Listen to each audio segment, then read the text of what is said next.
মিটাইয়া, মনের শখ মিটাইয়া, নফসের ধোকায় পড়িয়া গুনাহ করতে করতে তো জীবনের শেষ প্রান্তে চলে আসছো। বাঁচার কিন্তু কোনো হায়াত নাই, গ্যারান্টি নাই। বড়রা আগে মরবে, ছোটরা পরে মরবে তাও বলা যাবে না। জুয়ানেরা পরে মরবে, বুড়ারা আগে মরে যাবে তাও বলা যাবে না। মা বাবা আগে মরে যাবে, সন্তানেরা পরে মরবে তাও বলা যাবে না। কত জায়গায় তাকাইয়া দেখো, ছোট ভাই কবরে চলে গেছে, বড় ভাই এখনো বেঁচে আছে, আছে না নাই?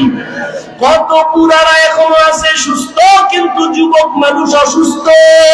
ও যুবক, তাকাইয়া দেখো, গাড়ির নিচে তোমার আমার মতো কত যুবকের লাশ, পানির নিচে কত লাশ, ঘুমের বিছানায় কত লাশ, মহামারী করোনায় কত লাশ, ডেঙ্গুর ভিতরে কত যুবকের লাশ, ঘুমের বিছানায় মরণের যুবকের লাশ।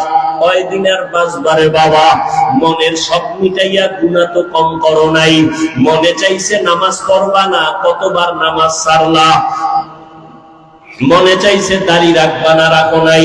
মনে চাইছে পার্কে পার্কে ঘুরবা, অনেক জীবন কাটাইলা ঘুরে ঘুরে। মনের জাল মিটাইয়া গুনাহ তো কম করলা না। আরে আমার মাওলার কথা কি তোমার মনে পড়ে না?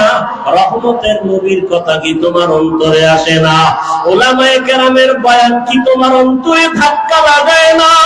ও যুবক, সাহাবায়ে কেরাম নবীর হাতে কালেমা পড়িয়া জান্নাতের টিকিট পাইয়া মৃত্যু পর্যন্ত শুধু কান্নার আওয়াজ।